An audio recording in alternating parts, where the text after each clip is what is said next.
Busquen en sus Biblias, en el Antiguo Testamento, el libro de Oseas.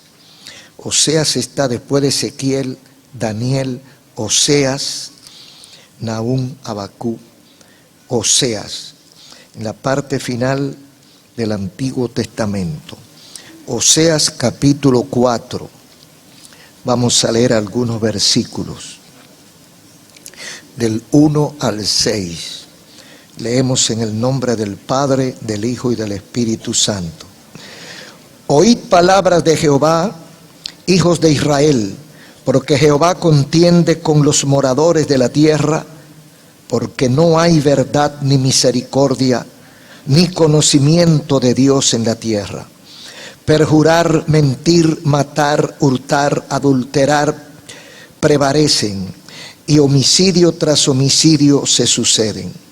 Por lo cual se enlutará la tierra y se extenuará todo morador de ella, con las bestias del campo y las aves del cielo, y aún los peces del mar morirán.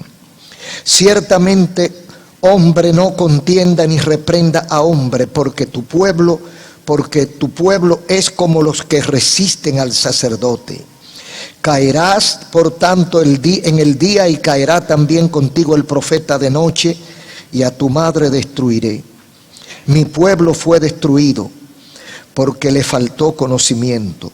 Por cuanto desechaste el conocimiento, yo te echaré del sacerdocio. Y porque olvidaste la ley de tu Dios, también yo me olvidaré de tus hijos. Hoy quiero compartir el mensaje número 1703 con el tema resultados de no conocer a Dios. Una cosa es el resultado de conocer a Dios y otra cosa contraria es el resultado de no conocer a Dios. Ambas situaciones tienen su propio resultado o consecuencia. Conocer a Dios tiene un resultado. No conocer a Dios tiene otro resultado.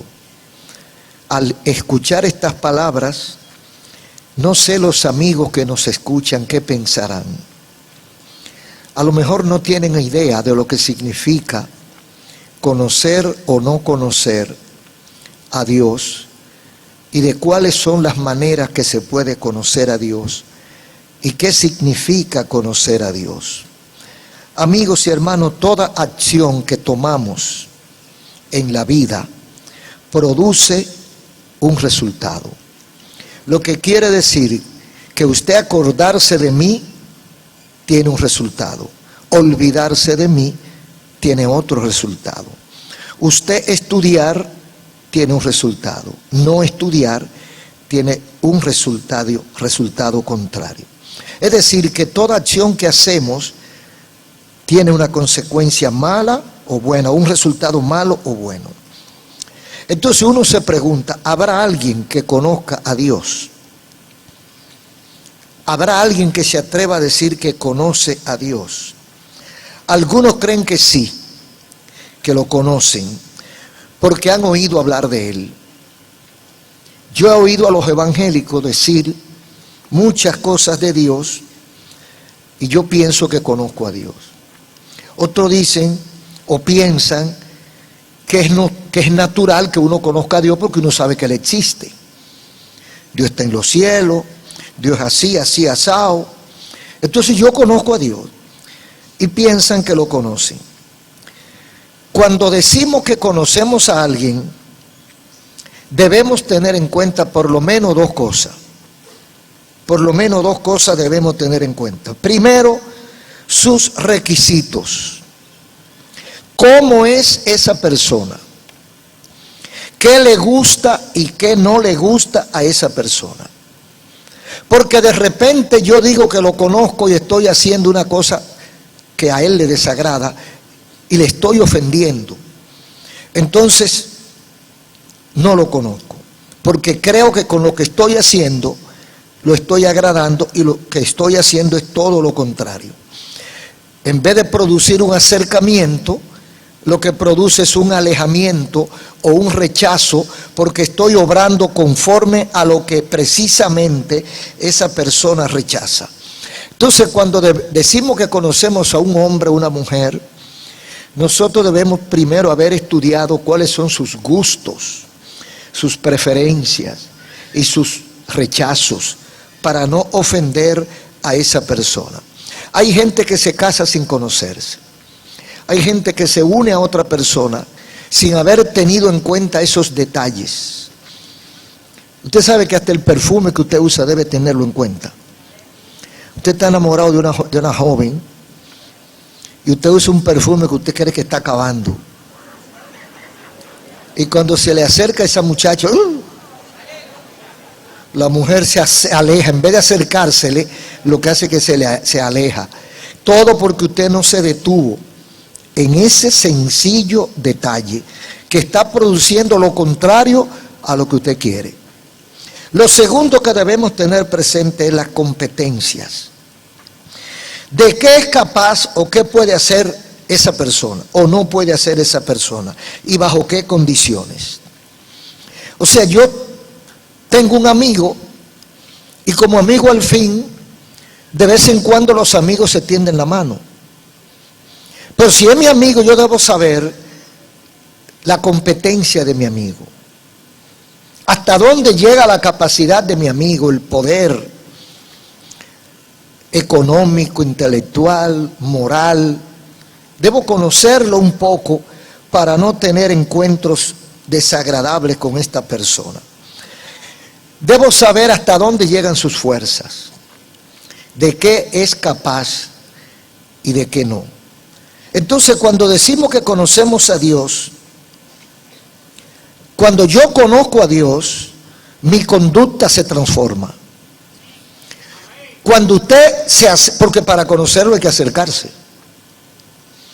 Mientras más nos acercamos a Dios, la influencia, el magnetismo de su presencia nos transforma a nosotros. Esto es tan así que usted lo nota hasta en sus amistades humanas. Hay personas que tienen un tipo de comportamiento, pero tienen un amigo o una amiga o una familia amiga que es totalmente diferente a ese comportamiento. Y esa persona aprende a vivir de otra forma con esas nuevas amistades. Entonces, cuando usted conoce a Dios, mientras usted va conociendo a Dios, usted va transformándose, porque usted va descubriendo cosas que a Él le gustan y que no le gustan. Entonces usted, si es inteligente, las cosas que no le gustan, usted comienza a irla dejando. Usted se va alejando de las cosas que no le gustan porque usted quiere agradar a Dios. Entonces, cuando usted descubre las cosas que le gustan, entonces usted va practicando esas cosas que le gustan porque usted anhela vivir un poco más cerca de Dios. Entonces, por eso es que decimos que nuestra conducta se transforma en la medida que conocemos a Dios. Por eso dice el Proverbio 4:18 que la senda de nosotros, la vida del justo, es como la luz de la aurora, o sea, como la luz del sol, que nace débil hasta que el día es perfecto. Comienza tenue, pero al mediodía está caliente. Entonces, la senda del justo es así. Usted comienza una vida de conocimiento o de reconocimiento a Dios por algo que oyó que tocó su corazón. Y usted abrió los ojos y el corazón y el cerebro y dijo, me conviene agradar a Dios. Entonces usted comienza un proceso de acercamiento a Dios. Y en la medida que usted va conociéndolo, usted va cambiando. En la medida que usted se va acercando, usted va sintiendo que hay cosas que usted tiene que Dios las rechaza. Y usted tiene que cambiar esa conducta para que Dios lo acepte. Porque si usted no acepta, no deja las cosas que Dios rechaza, terminará usted rechazado por Dios. Entonces el acercamiento a Dios nos transforma, nos cambia y hace de nosotros otra persona. Cuando decimos que conocemos a alguien, tomamos en cuenta esas cosas. ¿Cuáles son sus requisitos y cuáles son sus competencias? Imagínese usted las competencias, cuáles son las competencias de Dios. Nos equivocamos al creer que conocemos a alguien porque lo hemos tratado unas cuantas veces por algunos años. A veces descubrimos el error un poco tarde, después de hasta convivir por años con esa persona, entonces descubrimos que no lo conocemos. Hay personas que se han casado y a los 20 años, yo conté hace poco algo que leí de una familia, una pareja, se casaron, se unieron, tuvieron sus hijos y pasaron 30 años, 35 años. Feliz todo, una pareja, una familia de 35 años de casado. Usted dice, es una familia estable, es una familia ejemplar y es verdad. Y esa señora cree que conoce a ese señor. Y ese señor cree que conoce a esa señora. Y sucede que poco antes de cumplir los 40 años, ella descubrió que no lo conocía. Entonces fue que ella lo conoció. ¿Cuándo lo conoció? Llegaron la policía con un fiscal. Toca la puerta y pregunta y da un nombre. Y pregunta si esa persona se encuentra. Ellos sabían que estaba ahí. Que si esa persona está ahí. Ella dice que no, que esa persona no vive ahí. Porque el nombre que ella conocía era otro nombre. O sea, él se casó con otro nombre ficticio. Y el nombre de él lo había suplantado. Y con su nombre él había cometido un crimen hacía 40 años. Y desde entonces lo andaban buscando. Y cuando lo encuentran, llegan a la casa, ella dice que no, ellos dicen que sí. Y en la discusión él sale y le dice a ella, mi amor, te engañé todos estos años. Ellos tienen razón. Yo soy esa persona y cometí un hecho horrible hace 40 años. Tú no me conocías. No se asuste, hermano. Porque usted puede pensar, cuidado si yo no conozco a mi esposo. Cuidado si yo no lo conozco todavía en tanto tiempo. Entonces, hermanos, tantos años y no conoció. Así hay gente que tiene muchos años en la iglesia y no conocen a Dios. Muchos años con la Biblia. Pero la Biblia está amarilla en un par de páginas. No la estudia, no la lee, no se alimenta. Sino que la tiene como una defensa, como una cosa ahí, un lujo. Una reliquia, pero no conocen a Dios, no conocen lo que dice la Biblia. Entonces uno vuelve y se pregunta, ¿es posible conocer a Dios? Algunos han hecho estudios teológicos, arqueológicos, filosóficos, antropológicos, y se han pasado la vida entera estudiando y no logran conocer a Dios. Otros que no lo han estudiado tanto, dicen que lo conocen, porque han tenido experiencia con Él. Y ahí me recuerdo, y ustedes también, del caso de un hombre que era teólogo, maestro de la ley, devoto judío, que se sabía la Torá de memoria, la ley, el Pentateuco, pero no conocía a Dios. Saulo de Tarso. Era celoso de Dios. Tan celoso que pidió cartas, autorizaciones para perseguir a los herejes. Él creía que conocía a Dios, porque él estaba defendiendo la causa de Dios según él. Y va rumbo a Damasco. Mire, de Jerusalén a Damasco es lejos. Yo no sé cuántos kilómetros hay, pero deben haber 500, 600 kilómetros, como poco. Jerusalén la capital de Israel y Damasco la capital de Siria. Entonces él iba rumbo a Damasco persiguiendo a los cristianos. Y en el camino, por mitad de camino, a las 12 del día, conoció a Dios. Lo conoció. Lo conoció de una forma que lo tumbó del caballo. Lo aplastó. Lo tiró al piso a un jorocón como Saulo, que venía con su séquito, orgulloso y soberbio, defendiendo una causa supranoble. Cayó al piso, ciego, porque la luz fue tan grande que lo encandiló tanto que quedó ciego, no veía. Y atentando, no sabía qué o quién lo había tumbado del caballo. Y le hablaron desde arriba, porque él hizo la pregunta: ¿qué es lo que está pasando? Y le hablan de arriba: Saulo, Saulo, ¿por qué me persigues? Aleluya. ¿Y quién tú eres?, dice Saulo. Y le responden: yo soy Jesús, a quien tú persigues. Gloria a Dios. Entonces Saulo tenía décadas estudiando a Dios y no lo conocía. Pero ese día, en minutos, aleluya, o quizás en segundos, él lo conoció. Así hay gente, aleluya.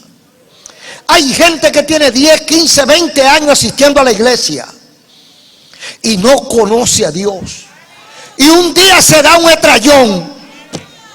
Un día tiene un choque frontal con la presencia de Dios y entonces lo conoce. Y lo dicen: yo no conocía a Dios. A partir de tal día, a partir de tal día, yo conocí a Dios. A veces, hermanos, son cosas traumáticas, porque hay gente que con palabras suaves no entiende, sino con el sacudión bien fuerte, o con el estrellón como Saulo. Cuando lo tiran contra el piso y se parte 2 o 3 costillas, entonces se levanta. Y cuando puede caminar y que está un poquito derecho, dice: voy para la iglesia. Ah, ahora tú vas para la iglesia. Ahora tú vas para la iglesia. ¿Y por qué no fuiste antes? Uy, ¿cuánta gente usted no conoce que mandan a pedir la oración pero no van a la iglesia? Dile al pastor que oren por mí. Mira que me dieron una mala noticia. Dile a esa gente que ore por mí. Y cuando lleva el choque y que viene con los chichones que no le caben en la cabeza, todo desbaratado, entonces viene manso, humillado. ¿Y quién tú eres? Yo soy Jesús, a quien tú persigues. Y a partir de ahí, pues Saulo conoció a Dios, y lo conoció de tal forma que jamás lo soltó. No se despegó jamás, hermano. Uno somos locos. No, jamás. No lo soltó jamás. Lo conoció de verdad. Sin esfuerzo lo conoció. Sin ir a la universidad lo conoció. Todo lo que él sabía. Bueno, él lo dijo en una ocasión: toda la gloria que yo he conseguido, toda la sabiduría humana que he alcanzado, la estimo como basura por el inminente conocimiento de la gloria de Dios. Es decir, que ese día de ese encuentro, a partir de ahí, todo lo que había ocurrido antes, para él era basura. Lo importante era lo que había pasado ese día, porque él había tenido un encuentro con Dios. Entonces, la mayoría quisiera conocer a Dios, pero yo les recomiendo que lo haga por la buena. Venga mansito, tranquilo, sin trauma, manso, humillado, y dígale: Señor, yo quiero tener un encuentro contigo. ¿Cómo hacerlo? ¿Cómo conocer a Dios? La Biblia es la única que nos puede ayudar, es la Biblia a conocer a Dios. Conocer a Dios es un proceso, hermano. Un proceso diferente para cada quien. Por ejemplo, tenemos el caso en Juan 14, el caso del apóstol Felipe, un discípulo de Cristo, que tuvo ya casi 3 años, alrededor de 3 años, caminando con Cristo de día y de noche. Y en una ocasión Cristo le reclama a él: tanto tiempo que tengo contigo y no me has conocido, Felipe. El Señor está hablando de que Él y el Padre son una cosa, de que Él es el camino, la verdad y la vida, y nadie irá al Padre sino por Él. Y Felipe ahí. Y en el versículo 8 él hace la pregunta: Señor, pero muéstranos al Padre y ya. O sea, no hable tanto y muéstranos al Padre. Y Cristo le dice: Felipe, tantos años contigo y no me conoces. El que me ha visto al Padre. Pero lo que me llama la atención es la reclamación que le hace Jesús a Felipe. A partir de la pregunta que le hace Felipe, o de la propuesta que le hace Felipe: muéstranos al Padre, y ya no tiene que seguir hablando porque ya lo vamos a conocer. Entonces Cristo los reprende prácticamente. No me conoces, Felipe, 3 años contigo, de día y de noche, y todavía tú no me conoces. ¿Y cuánta gente no hay así? 3 años leyendo la Biblia y no conoce a Dios. 3 años yendo a la iglesia y no conoce a Dios. 3 años viviendo con familia cristiana y no conoce a Dios. Qué descuido tan grande el no conocer a Dios, pudiendo conocerlo sin gastar un centavo. Usted sabe los beneficios que se derivan del conocer a Dios. Pero hay otro caso en la palabra de Dios en el Antiguo Testamento. Se trata de Jetro, de los descendientes de Noé, sacerdote de Madián, que a su vez era suegro de Moisés. Él era descendiente de Noé, pero no era descendiente de Abraham. Eso fue después. Entonces, suegro de Moisés. Viene Moisés y le cuenta a su suegro, hacía algún tiempo que no se veían, y le cuenta a su suegro cómo Dios lo libró de Egipto.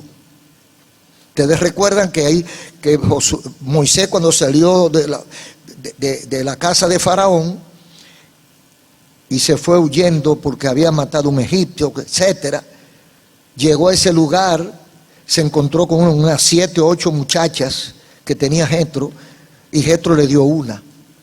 Entonces esa era su esposa, y tuvieron unos años, pasaron, y entonces viene Moisés a contarle la victoria que había tenido, a contársela a su suegro, que era sacerdote de Jehová, aunque era de otra línea, porque era de la línea de Noé. Y cuando Moisés le cuenta a Jetro lo que Dios había hecho con su pueblo Israel, cómo lo había sacado de Egipto, cosas que parecían imposibles, ¿cuál fue la respuesta de Jetro? Versículo 11 del capítulo 18 de Éxodo. Dice él: ahora conozco que Jehová es más grande que todos los dioses. Mire cómo Jetro conoce a Dios. Lo conoce por la obra que Dios hizo con Israel. A veces necesitamos un hecho contundente, una victoria innegable, algo que nos llame la atención sobremanera. A veces eso es lo que necesitamos para nosotros abrir los ojos y decir: pero ¿verdad que hay un Dios? Yo sé que muchos de ustedes saben que es así. A veces usted se ha pasado tiempo yendo a la iglesia y oyendo cosas, pero llega un momento en que pasa algo, sea con su familia, sea con sus vecinos, con sus amistades. Por ejemplo, una sanidad que ha pasado en innumerables ocasiones. Personas que ya la ciencia médica ha hecho todo lo posible y no ha logrado nada, y lo descartan. Recuerdo varios testimonios parecidos a eso.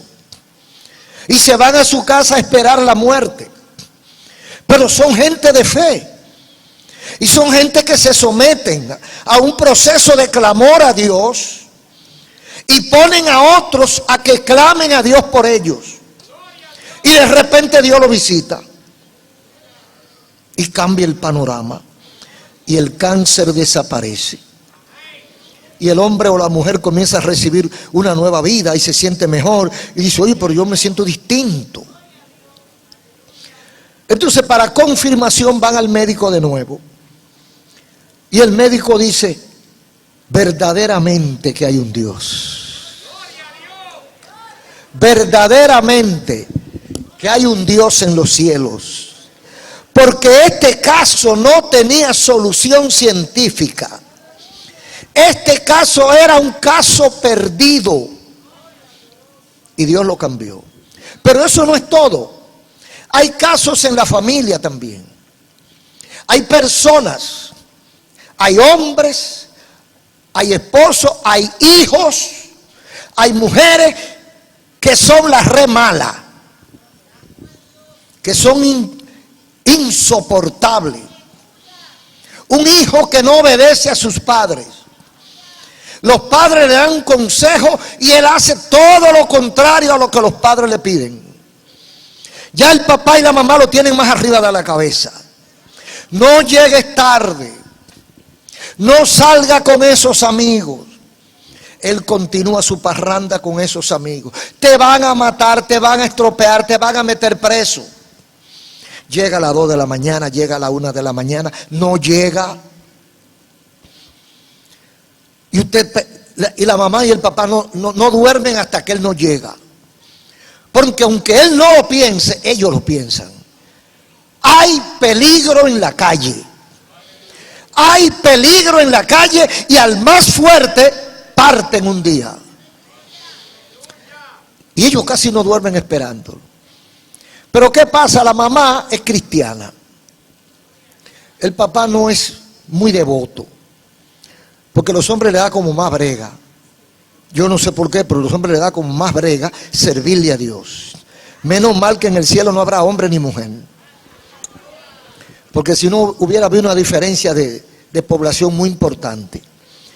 Entonces, la mamá es cristiana y está de rodillas.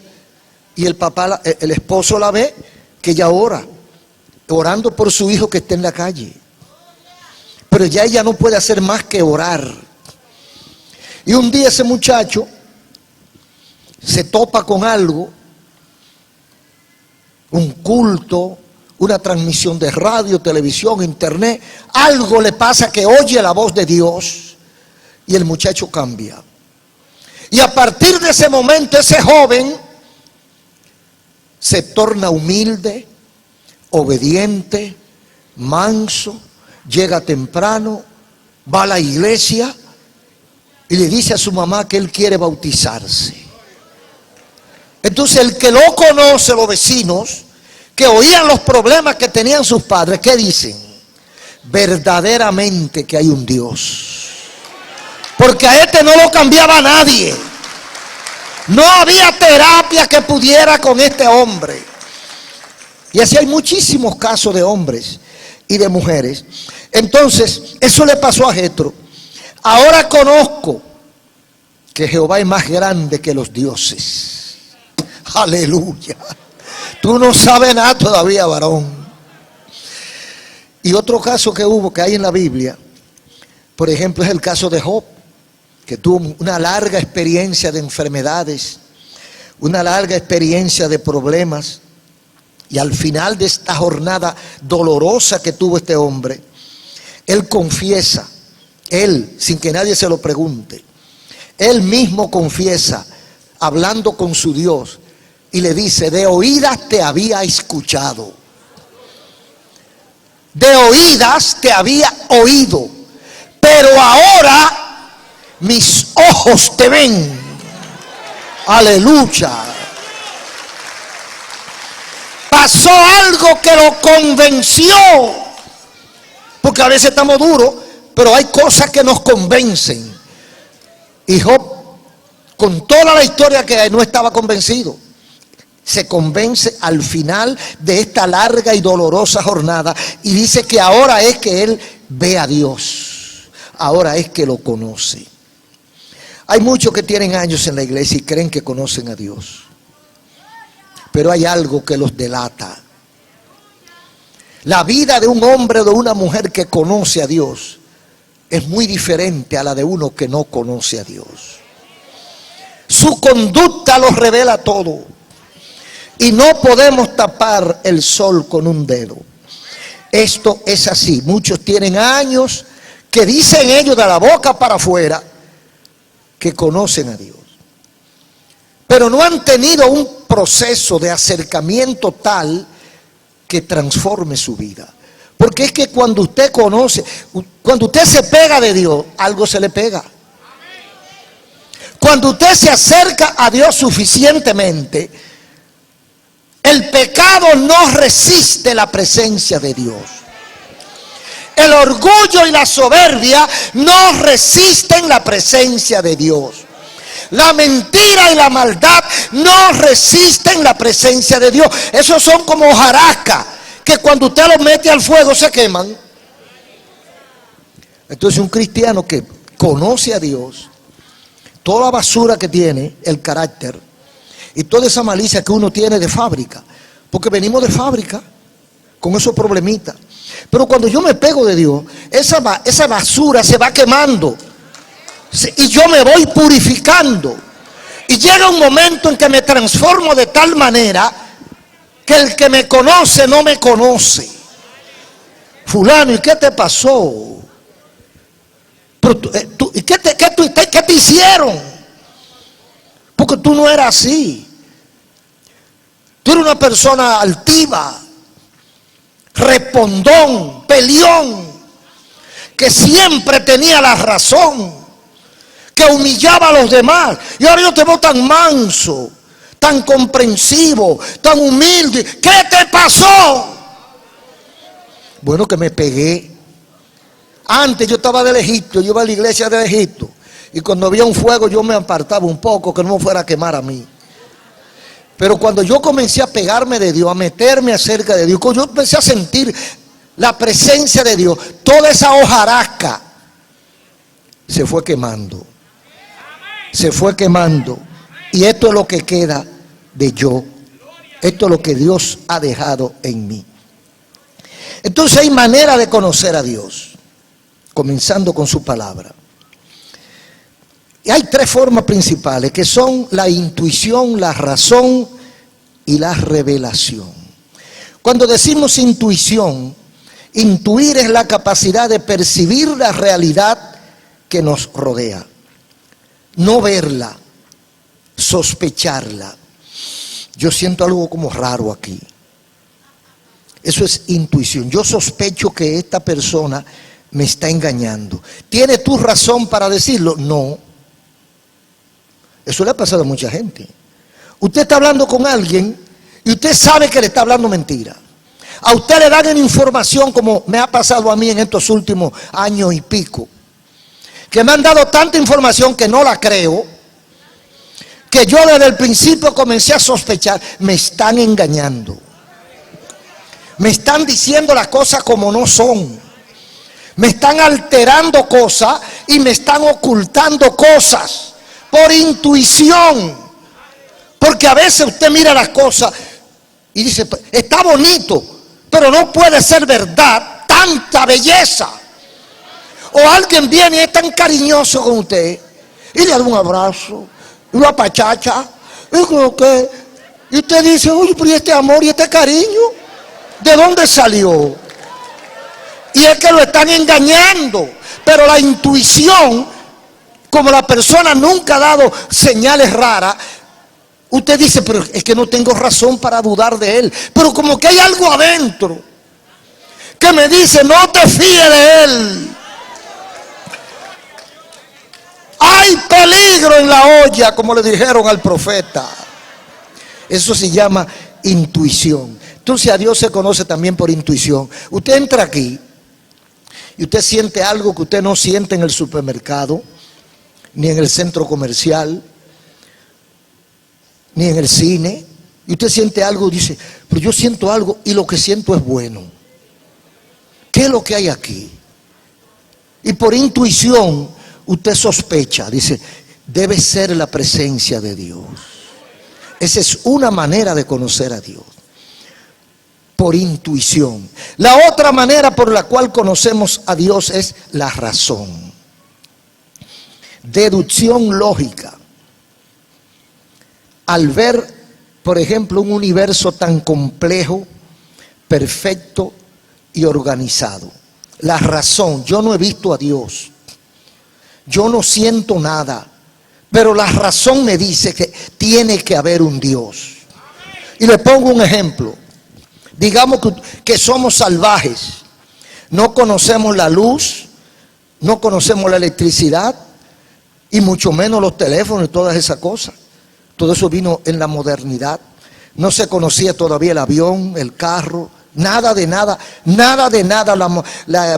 los aviones menos. Pero usted llega un día caminando en una selva donde viven esa gente salvaje que no conocen la luz eléctrica.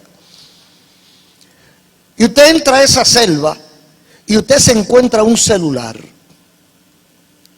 Y usted se le paran los pelos de una vez. Y usted mira ese celular. Usted dice, pero ¿esto lo hizo alguien?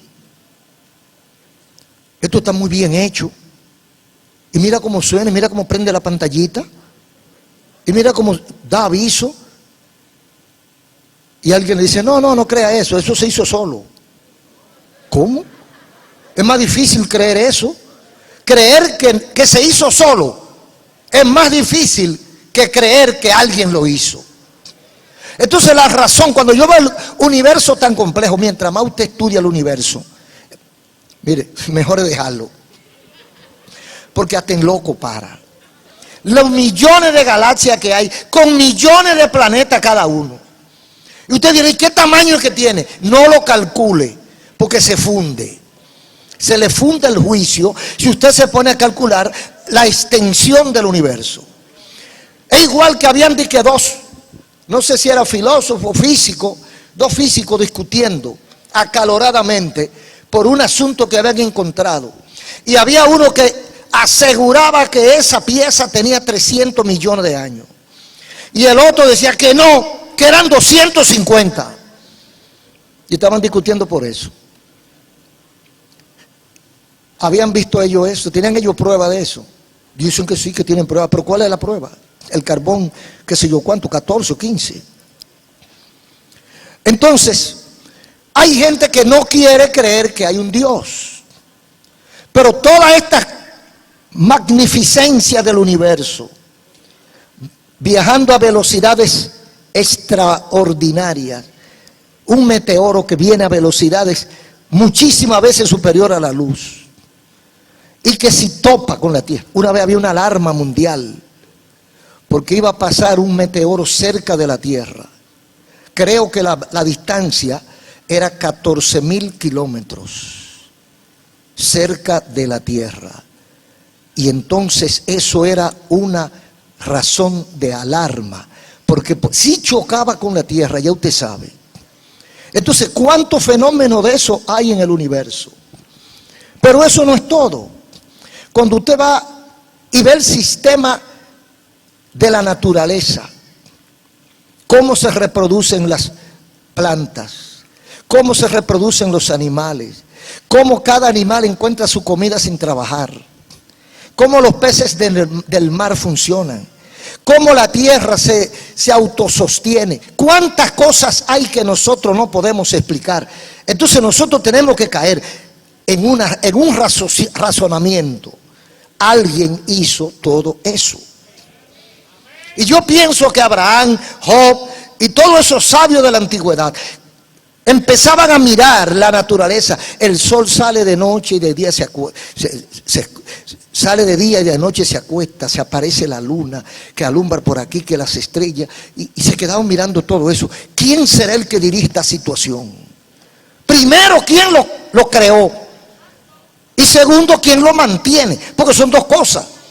Usted puede crear un carro, pero hay que sostenerlo, darle mantenimiento. Entonces, ¿quién lo creó y quién lo mantiene funcionando a este mundo? ¿Cuándo comenzó todo esto? No hay manera de saberlo. Usted puede hablar de 250 mil millones de años y eso le queda pequeño, porque la palabra siempre lo cubre todo. Esto ha existido siempre. Entonces, cuando vemos toda esta complejidad, tenemos que, por raciocinio lógico, por razón humana, tenemos que decir, hay algo. Hay algo. Y eso quiere decir que hay alguien. Y ese alguien debe ser Dios. Le llamamos Dios porque Dios cubre todo.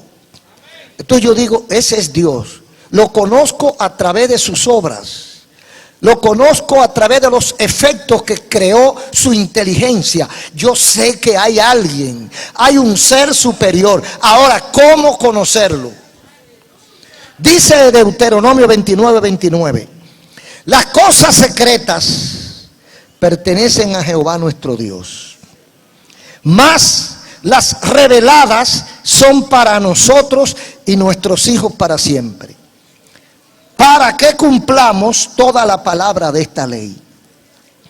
Hay 3 o 4 cosas importantes ahí. Las cosas secretas pertenecen a Jehová. Está diciéndome a mí que hay cosas que yo no tengo que averiguarlas. Cállate la boca y cierra los ojos. Hay cosas secretas que son de Dios, pertenecen a Jehová nuestro Dios. No investigue, no pregunte, no averigüe, no te metas donde no te han llamado. Porque tú nunca vas a llegar ahí, te vas a volver loco y no vas a llegar a la conclusión. Porque hay cosas que son secretas y pertenecen a Dios. Pero Dios no nos deja en el aire. Mas las reveladas son para nosotros. Lo que quiere decir que así como hay cosas secretas, también hay cosas reveladas. ¿Y para qué son esas reveladas? Para nosotros y para nuestros hijos para siempre. ¿Cuál es el objetivo de las cosas reveladas? ¿Por qué hay unas que son secretas y otras que no lo son? ¿Qué objetivo tiene Dios con las cosas reveladas? ¿Para qué y por qué hay cosas que Dios la pone bajo nuestro dominio y nos permite manejarla? Para que hagamos, para que sirvamos a Él, para que conozcamos su voluntad y nos sometamos a ella. Dice la parte final del versículo, para que cumplamos toda la palabra de esta ley. O sea, si Dios te ha permitido conocer algunas cosas que aparentemente son importantísimas, es para esto, para que nos acerquemos a Él. Es una manera de darse a conocer, de revelarse, para que cumplamos toda la palabra de la ley. Y es lógico, después que usted tiene ese despertar espiritual y usted sospecha que hay un Dios y usted razona que por todo este universo y por mi propia existencia, usted sabe la perfección de la máquina de nosotros. Usted sabe un motor que lo prendieron hace 76 años y todavía está prendido. Aleluya. Oh, gloria a Dios. Todavía está dando carpeta, hermano. Y lo único que le echan arroz, habichuela, carne, agua y rindiendo energía. O sea, eso me llama la atención. Eso también es complejo. Cómo se mantiene, se organiza el cuerpo humano para trabajar como está trabajando. Entonces Dios quiere que nosotros sepamos toda esa cosita para que lo conozcamos a Él. ¿Qué vamos a conocer de Él? Lo que Él quiera. Es el otro tema. No es lo que tú quieras, es lo que Él quiera. Él se da a conocer de acuerdo a lo que Él quiere y a lo que a nosotros nos conviene. Mire, hay cosas que si Dios nos las revela, explotamos. En Corintios 12 dice Pablo que subió al tercer cielo y que oyó cosas que oído humano no ha escuchado y vio cosas que ojo no ha visto y que no han subido a corazón de hombre. Él no podía ni explicarlo porque no había comparación. Entonces, ¿qué es lo que Dios quiere? Que a través de esas cosas nosotros tengamos la inteligencia de saber que detrás de toda esa cosa hay un ser superior. Y que así como Él revela esas cosas, Él quiere que nosotros lo conozcamos a través de las cosas que Él revela. ¿Qué revela Él? Su poder, su omnipotencia, su omnipresencia, su omnisapiencia, su concurrencia, su atención hacia nosotros. Entonces yo tengo que saber que dice Romanos 1:17, porque en el Evangelio la justicia de Dios se revela por fe y para fe, porque lo que de Dios se conoce les es manifiesto, pues Dios se lo manifestó. Lo que yo conozco de Dios es lo que Él quiso que yo conociera. Ahora, a través de eso que yo he conocido, eso que a Él ha dejado que yo conozca, es suficiente para yo decir, conozco a Dios. Conozco a Dios en la parte que Él permite. Ahora, ¿qué estoy haciendo yo con esa información? Porque esa información pretende Dios, el objetivo de Dios es que nosotros hagamos su voluntad. Porque cualquier ser inteligente, al descubrir un ser tan poderoso, ¿qué va a hacer? Te entrego mi vida, dirige mi vida, quiero servirte, porque no somos tontos, y le voy a servir a un muñeco. Cuando yo descubro la capacidad de mi Dios, entonces yo me acerco, busco la manera de acercarme a Él y vivir de acuerdo a su voluntad. Eso es una decisión inteligente. El que no es inteligente no la toma. El que no es inteligente cree que él sabe más que Dios. El bruto cree que él no necesita a Dios. Y excúseme que se lo diga. Pero el que no conoce a Dios, el que no le interesa conocer a Dios, le falta algo aquí en el cerebro. El inteligente calcula, dice, a mí lo que más me conviene es estar claro con Dios. Estar de acuerdo con Dios. Porque el no conocer a Dios tiene consecuencias catastróficas. Dice Osea capítulo 4, Dios está hablando sobre la consecuencia que llevó Israel por no conocer a Dios. Jehová llama la atención. Osea capítulo 4 versículo 1. Oíd palabra de Jehová, hijos de Israel, porque Jehová contiende con los moradores de la tierra, porque no hay verdad ni misericordia ni conocimiento de Dios en la tierra. Contender es pelear, contender es luchar contra de.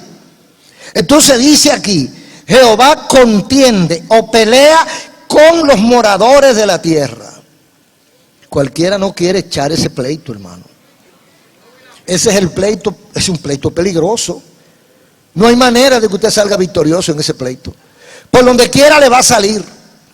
Entonces, el hombre, o sea, Dios está listo para pelear contra los moradores de la tierra. Y eso no es así por así, porque la Biblia siempre nos da la razón. ¿Por qué Dios contiende con los moradores de la tierra? Dice el mismo versículo, porque no hay verdad, ni misericordia, ni conocimiento de Dios en la tierra.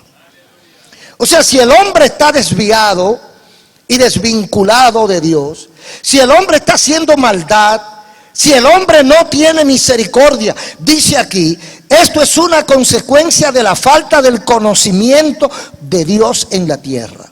Es decir, Dios está enfocando un comportamiento inadecuado del morador de la tierra por causa de su desconocimiento de Dios. Es como cuando usted tiene un niño, usted tiene un hijo pero usted no lo ha criado. Ya el muchachito tiene 6 o 7, 8 años, lo crió otra persona y le daba todos los gustos. Y el muchachito se malcrió. Ahora se lo entregan a usted, su papá y su mamá. Usted se lo lleva a su casa, pero el niño no lo conoce a usted. Entonces el muchachito comienza a hacer travesura, de acuerdo a como le enseñaron o lo dejaron hacer. Y el papá le da una pela aquí, y le dan una pela allí, y le llama la atención aquí.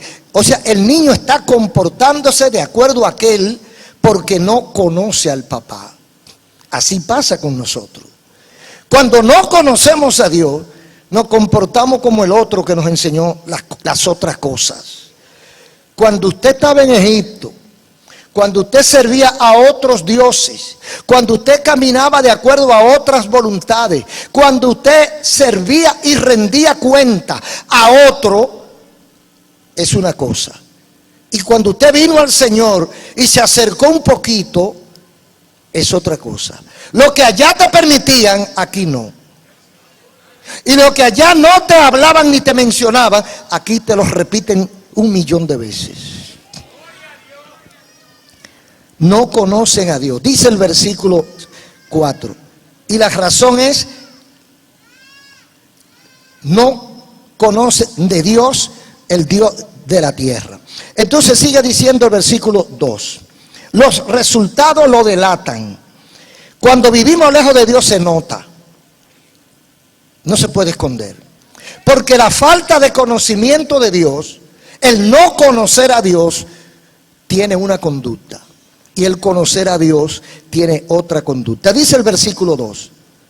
Perjurar, mentir, matar, hurtar, adulterar prevalecen en ustedes.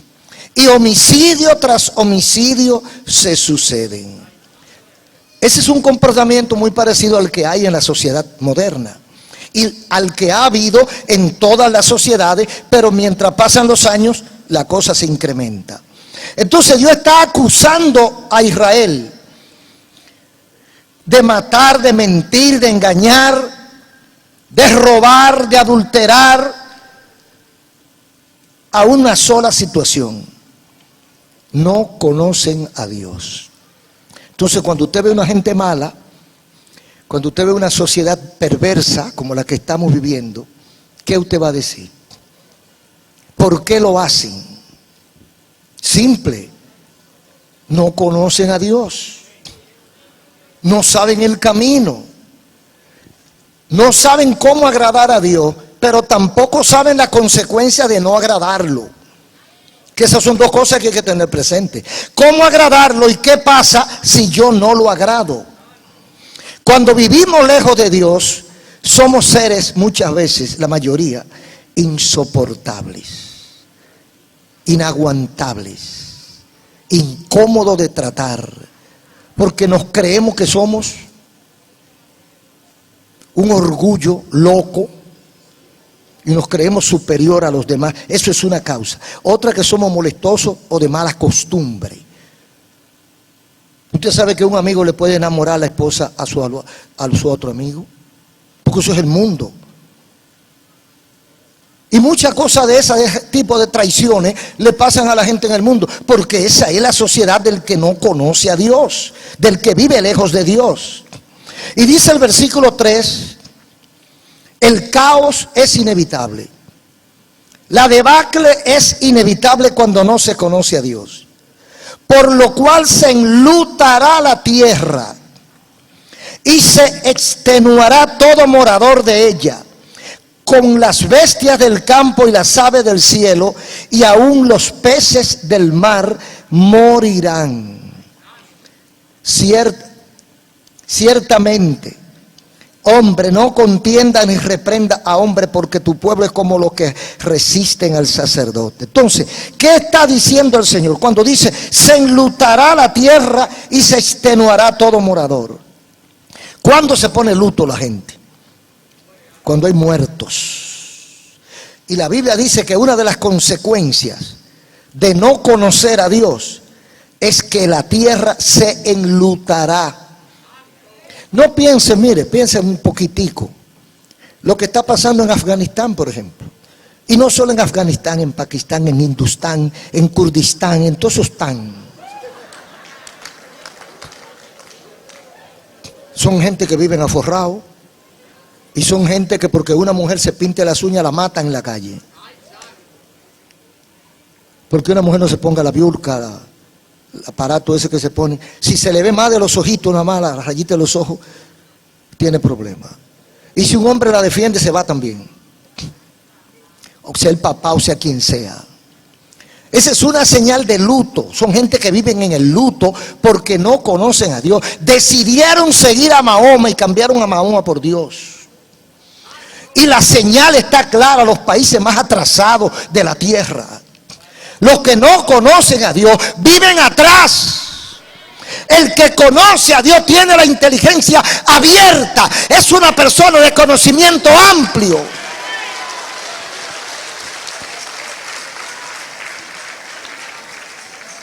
Para fines de salvación y para fines de perdición. Porque la cultura cristiana es la más adelantada. Occidente le traza las pautas a Oriente. Por eso, porque tuvo el conocimiento del Señor. Luego el diablo lo dañó y muchos dejaron a Dios y están pagando las consecuencias, como un gran país del norte que está bajo la lupa del mundo en estos momentos por una decisión arbitraria e imprudente de su máxima representación. Las consecuencias de dejar a Dios son inevitables. Las cosas que le pasan a la gente, una familia que le sirve a Dios y todo marcha bien, pero esa familia, uno o dos o tres miembros de esa familia deciden otra cosa y abandonan a Dios, le abren la puerta al diablo. Entra Satanás con todos sus demonios y al poco tiempo usted verá esa familia desbaratada. Uno preso, el otro enterrado, el otro en el hospital y los otros sufriendo, buscando para llevarle a los que están presos. Porque dejaron a Dios y dijeron que ellos iban a hacer dinero. Y el diablo aprovechó y se le metió. Ahora, ¿de quién es la responsabilidad de las cosas que están pasando? ¿A quién culpa Dios de la desgracia del mundo? Porque el mundo de ustedes y mío, el de hoy, es un mundo que los antiguos no pensaron jamás que iba a venir. La maldad cómo ha crecido. La burla, las mentiras, los engaños. Cuánta maldad hay en el mundo de hoy. Cuántos abusos, cuánto egoísmo, que usted lo ve en todas las áreas de la sociedad. ¿A qué se debe todo esto? Dice el versículo 4 y 5. Ciertamente hombre no contienda ni reprenda a hombre, porque tu pueblo es como los que resisten al sacerdote. Caerás por tanto en el día y caerá también contigo el profeta de noche, y a tu madre destruiré. O sea que el profeta se dañó. Cayó el profeta. No hay quien dirija al pueblo. No hay quien enderece. Hay dos cosas: o no hay profeta o no le hacen caso al profeta. Porque a veces el problema no es que no hay profeta. El problema es que son tan malos que no atienden al profeta. Porque ¿qué más profecía que la que están en la Biblia? Pero la gente no le hace caso. ¿Qué más profecía que cada mensaje que usted escucha? Pero la gente no le hace caso. Entonces caerán, a pesar de haber profeta, a pesar de haber palabra de Dios, a pesar de haber una brújula que lo pueda guiar. Ellos no le hacen caso a la brújula. Si los que guían los barcos, los capitanes de barco, los capitanes de avión no le hacen caso a la brújula, ¿a dónde irán a parar? Entonces la responsabilidad de la debacle no es de Dios, sino de nosotros. La verdadera causa para resolver hay que ir al origen. Dice el versículo 6. Todos estos males que hay en el mundo, todos estos males en la sociedad, en los gobiernos, en los políticos, en los militares, todas estas enseñanzas aberrantes, todo esto que nos está aturdiendo últimamente, tiene una sola explicación. Mi pueblo fue destruido. No habla de la iglesia, habla de Israel, que estaba destruido por esa causa. Pero eso le puede pasar a cualquiera, mejor dicho, a todos los que se apartan de Dios. Mi pueblo fue destruido porque le faltó conocimiento. No hizo caso al conocimiento de Dios. Por cuanto desechaste el conocimiento, yo te echaré. Y porque olvidaste la ley de tu Dios, también yo me olvidaré de tus hijos.